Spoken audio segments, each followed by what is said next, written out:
안녕하세요. 매일 아침 말씀 묵상에 오신 여러분을 진심으로 환영합니다. 4월 2일 일요일 최종적인 선택. 기억절.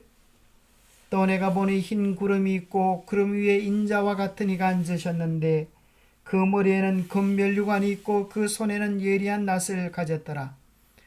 또 다른 천사가 성전으로부터 나와 구름 위에 앉은 이를 향하여 큰 음성으로 외쳐 이르되 당신의 낫을 휘둘러 거두소서. 땅의 곡식이 다 익어 거둘 때가 이르렀음이니이다니.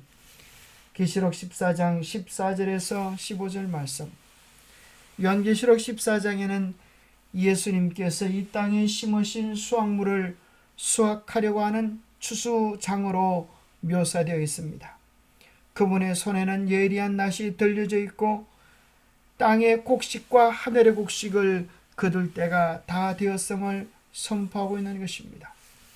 우리 주님이 오실 때에 하늘 백성으로 준비된 자들은 하늘 곳간에 드리고 땅의 곡식으로 익어가는 자들은 멸망하게 될 것입니다. 생각할 문제, 재림 직전에 온 세계에 전파되어질 복음은 무엇인가? 왜 영원한 복음이 영원한 운명을 결정하는 복음인가? 오늘 우리에게 주는 교훈은 무엇인가? 마태복음 24장 14절에 보면 이 천국 복음이 모든 민족에게 증언되기 위하여 온 세상에 전파되리니 그제야 끝이 오리라 우리 주님 말씀하셨습니다. 예수님의 재림의 때가 세상 그 마지막 때가 천국 복음이 모든 민족에게 증거되는 것으로 인하여 맞춰지게 될 것을 이야기해 주고 계시는데, 그 복음을 구체적으로 요한계시록 14장 6절에 보면 천국 복음이라고 묘사되어진 그 내용이 영원한 복음이라고 하는 사실을 선포해 줍니다. 또 보니 다른 천사가 공중에 날아가는데 땅에 거주하는 자들 곧 모든 민족과 종족과 방언과 백성에게 전할 영원한 복음을 가졌더라. 왜 영원한 복음이 땅에 거하는 모든 자들, 모든 민족과 종족과 방언과 백성에 전할 영원한 복음일까요? 그 이유는 이 기별을 듣고 어떻게 반응하냐에 따라서 그들의 영원한 운명이 결정되어질 것이기 때문에 그렇습니다. 복음은 시간이 지나갈수록 점점 더 구체화되어집니다. 마치 그것은 아브라함에게 하나님께서 그의 자손들을 약속하셨을 때 아브라함의 자녀를 사라가 낳을지 하갈이 낳을지 구체적으로 얘기되어지지 않았습니다. 그러나 나중에 주님은 오셔서 사라에게 이르기를 내년에 내가 아기를 낳겠다라고 말씀하시는 것입니다. 시간이 지날수록 더 구체화되듯이 마태복음 24장 14절의 천국 복음은 마지막 시대로 갈수록 구체화되어지는데, 그것이 요한계시록 14장 6절에 나오는 영원한 복음입니다. 이 복음 외에 다른 복음은 없는 것입니다. 마태복음 24장에 주어진 이 천국 복음이 온 세상에 전파되리라 하는 예수님의 약속은 요한계시록 14장에서 모든 나라와 족속과 방언과 백성에 선포될 영원한 복음으로 최종적인 기별로 성취되어집니다. 요한계시록 22장에서 예수님은 자신이 속히 오리라고 3번 말씀하셨습니다. 그분의 임박한 재림의 맥락에서 주님은 불의를 행하는 자는 그대로 불의를 행하고 더러운 자는 그대로 더럽고 어려운 자는 그대로 어를 행하고 거룩한 자는 그대로 거룩하게 하라고 덧붙입니다. 이후 계시록은 모든 사람이 그리스도를 따르거나 거부하는 결정을 내리게 되는 영광스러운 절정의 장면으로 이어지게 됩니다. 왜 영원한 복음이 영원한 운명을 결정하는 복음입니까? 하나님을 사랑하는 것은 이것이니 우리가 그의 계명을 지키는 것이라.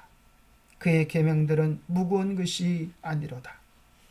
하나님을 사랑하는지 그렇지 않은지가 최종적으로 하나님의 계명을 지키는 유무로 분별되게 될 것입니다. 그것은 하나님의 계명을 지킬 뿐만 아니라 바로 그 계명의 정신, 계명의 본질, 그것은 하나님의 품성의 본질입니다. 계명의 내용도 사랑이요 우리 하나님도 사랑입니다. 그리하여 하나님의 계명을 신실히 지키는 자들은 그들의 품성 속에 하나님의 형상이 새겨지게 될 것입니다. 그것이 히브리서 8장 10절에 말씀하신 새 언약인 것입니다. 예수님은 당신의 재림 때 품성을 변화시키지 않으신다. 변화의 사업은 지금 이루어져야 한다. 우리의 매일의 생애는 우리의 운명을 결정하고 있다. 우리의 시간과 마음과 뜻을 주님께 드릴 때 주님은 우리 속에 당신의 계명을, 당신의 뜻을, 당신의 품성을 아로새겨 주실 것입니다. 그래서 성경의 제일 마지막 장 요한계시록 22장은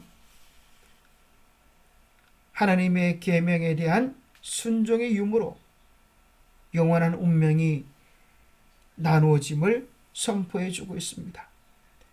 요한계시록 22장 14절을 한글 킹 제임스 버전에는 번역해 주기를 두루마기를 빠는 자들을 그의 계명을 행하는 자들이라고 이야기해 주고 있습니다. 그의 계명을 행하는 자들은 생명나무에 대한 권리를 가지며 하늘 예루살렘 도성 안으로 들어가게 될 것이라고 말씀하십니다. 두루마기를 빠는 그것이 계명을 행하는 자들이라고 해석하는 것이 지극히 당연한 것이 바로 그 다음 절 15절에서 들어가지 못할 자들의 특징을 볼 때 더욱 분명해지는 것입니다. 들어가지 못할 자들의 특징은 하나님의 십계명과 긴밀한 연관성을 가지고 있기 때문입니다. 점술가들은 몇 번째 계명입니까? 하나님께서 나 외에 다른 신을 섬기지 말라고 했는데 다른 신을 섬기는 것입니다. 음행하는 자는 7번째 계명을 범한 것입니다. 살인하는 자는 6번째, 우상 숭배자는 2번째, 거짓말을 좋아하며 지어내는 자는 9번째 계명인 것입니다. 그러면 걔들은 무엇입니까? 이전에 복음을 받아들였다가 다시 세상으로 돌아가는 자들에 대한 비유적 표현인 것입니다. 이 땅에서 사람들은 하나님의 계명을 자기의 뜻과 형편으로 바꾸지만은 요한계시록 11장 19절에는 하늘에 하나님의 언약궤가 있고 그 언약궤 안에 영원히 변치 않는 하나님의 계명이 있음을 우리에게 명확하게 이야기해 주고 있는 것입니다. 세천세의 기별은 요한계시록 14장에 나오고 이것은 성경의 결론입니다.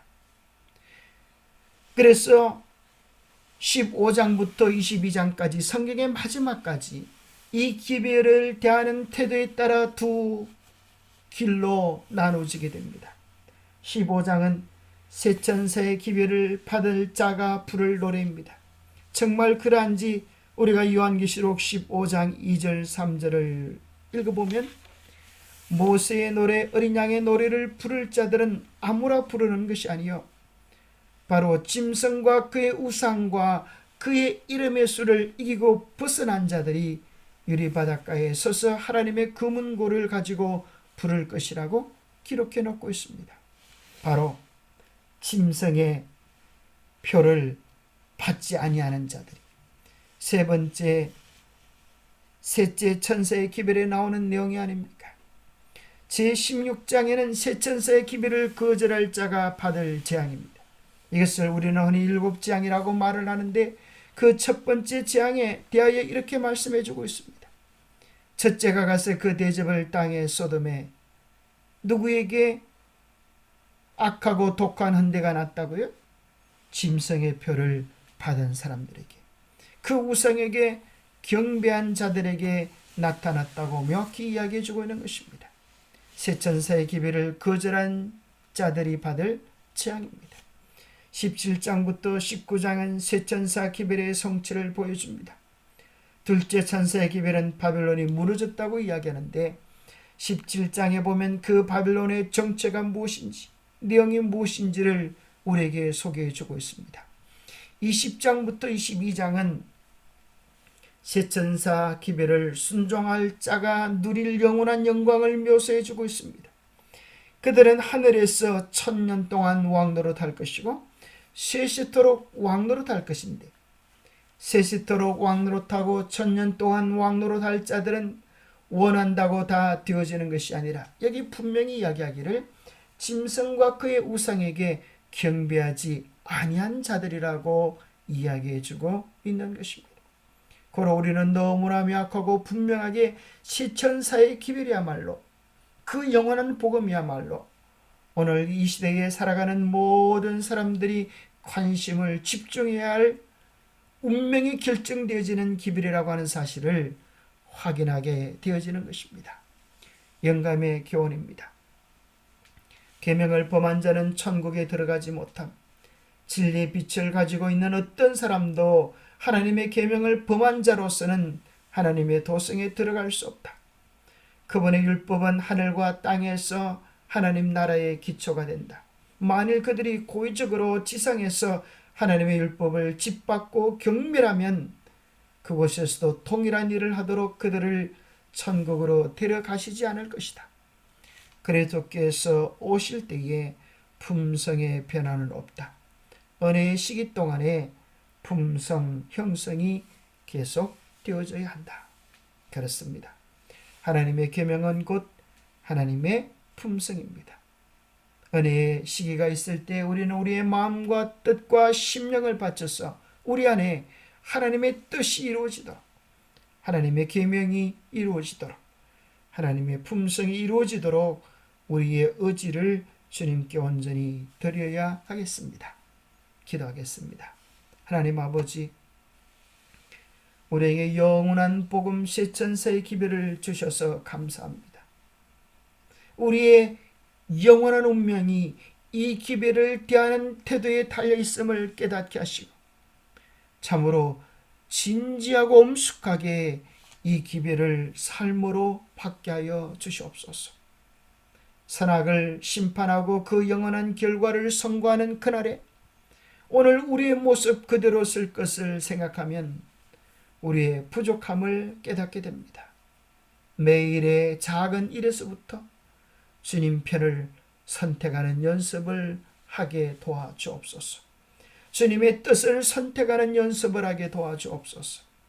우리의 마음을 변화시켜 주시고 주님의 의를 옷 입게 하여 주셨기를 우리 주 예수 그리스도 이름 머지하여 간절히 간구하옵나이다.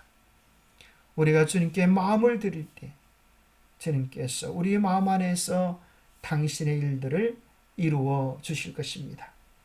마치 가을 날씨에 과일의 때깔을 아름답게 하기 위하여 햇빛이 오는 것을 방해하는 나뭇잎을 제거하는 것처럼 하나님의 뜻과 하나님의 말씀이 우리 안에 이루어지는 것을 방해하는 우리의 허황된 교만의 나뭇잎들을 제거하고 주님 앞에 빈 마음으로 온전한 심령으로 살아갈 수 있는 우리들이 되기를 축복합니다.